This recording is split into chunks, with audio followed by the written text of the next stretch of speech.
यहाँ 61 number question में कह रहा है एक कक्षा के 3 सेक्शन है जिसमें क्रमशः 40, 50 और 60 छात्र हैं।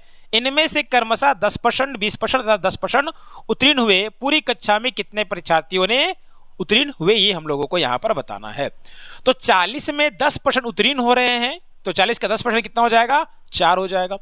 50 में 20% उत्तीर्ण हो रहे हैं, तो 50 का 20% कितना हो जाएगा, तो 10 हो जाएगा। और 60 में 10%, तो 60 का 10% कितना हो जाएगा, 6 हो जाएगा। अगर हम सबको जोड़ देते हैं तो हमारे कितना आ जाएगा, 20 आ जाएगा। और यहाँ पर टोटल छात्र कितने हैं, तो 40, 50 और 60। तो 60 और 40 को जोड़ने पर 100 होता है और ये 50 कितना हो गया, 150। चूंकि यहाँ पर परसेंटेज निकालना तो क्या करना होगा, 100 से गुना करना होगा। तो 50 या 150, 50 दूना का 100, यानी कि कितना हो गया, ये 40/3% हमारा आंसर हो जाएगा। बट इसको हम फ्रैक्शन में चेंज करेंगे तो क्या होगा, 13 या 39 और 1/3, जो कि हमारा ऑप्शन नंबर ए में दिया हुआ है। अब हम लोग बनाएंगे क्वेश्चन नंबर 62।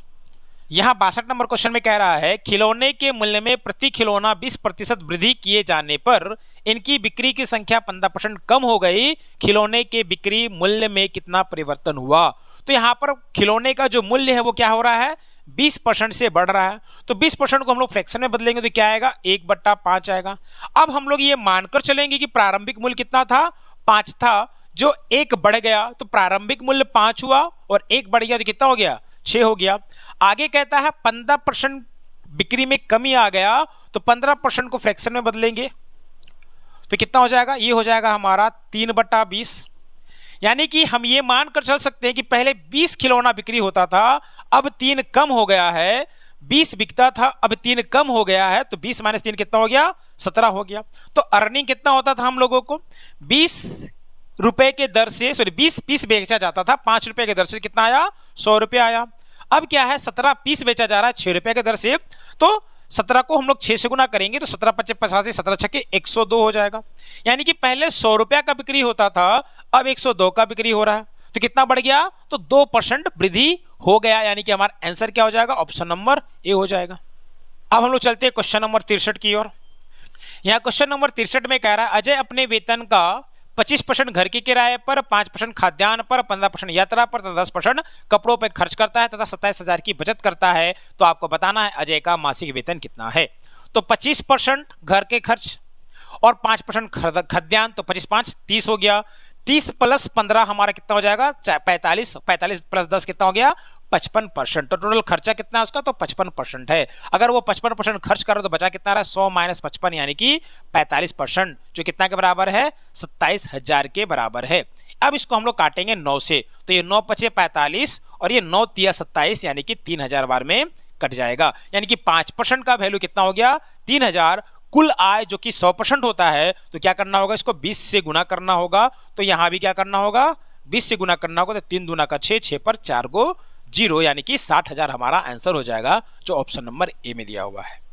यहाँ क्वेश्चन नंबर 64 में कह रहा है कौशल के मासिक वेतन का 12% नंदनी के मासिक वेतन के 16% के समान है। कौशल का मासिक वेतन का 12% बराबर है नंदनी के मासिक वेतन का 16%। तो एक बात याद रखिएगा, इन दोनों का मासिक वेतन का जो रेशियो होगा वही वार्षिक वेतन का रेशियो होगा, उसमें कोई फर्क नहीं होगा। अब आगे क्या कहता है, सुरेश का मासिक वेतन नंदनी के मासिक वेतन का आधा है। सुरेश का जो मासिक वेतन है वो नंदनी के मासिक वेतन के आधा है। यानी कि अगर सुरेश का मासिक वेतन नंदनी के मासिक वेतन का आधा है, तो सुरेश का वार्षिक वेतन भी नंदनी के वार्षिक वेतन का आधा ही होगा। आगे क्या है, सुरेश का वार्षिक वेतन 1.08 लाख है। सुरेश का वार्षिक वेतन कितना, 1.08 है। तो नंदनी का वार्षिक वेतन क्या हो जाएगा, सुरेश के वेतन का दुगना हो जाएगा। तो 1.08 का दुगना कितना होगा, 2.16 लाख। तो ये जो 2.16 लाख हुआ, ये क्या हुआ, 1 साल का वेतन हुआ किसका, तो नंदनी का। अब यहां से हम लोग क्या करेंगे, कौशल का वेतन और नंदनी के वेतन का रेशियो निकालेंगे। तो ये परसेंटेज से ये परसेंटेज हमारा कैंसिल होगा, 4 से ये 3 बार में जाएगा और ये 4 से 4 बार में जाएगा। अब क्या है, 3 के बराबर 4n हो गया। तो k/n निकालने पर हमको क्या मिलेगा, हमको मिलेगा 4/3। अब इस 3 का वैल्यू कितना है, इस 3 का वैल्यू है 2.16।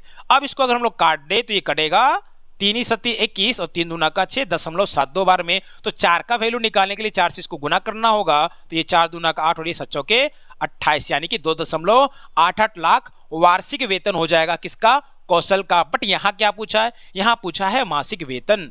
तो 2.88 लाख को 12 से भागा देना होगा। इसको अगर हम लोग भागा देते हैं 12 से तो क्या होगा, 12 दूना का 24 बचा 4, 12 चौक 48, कितना 0.24 लाख। तो लाख को 1 लाख में क्या होता है, 5 जीरो होता है, तो यहां पर हमको क्या देना होगा, 1 2 3 4 5 जीरो होना।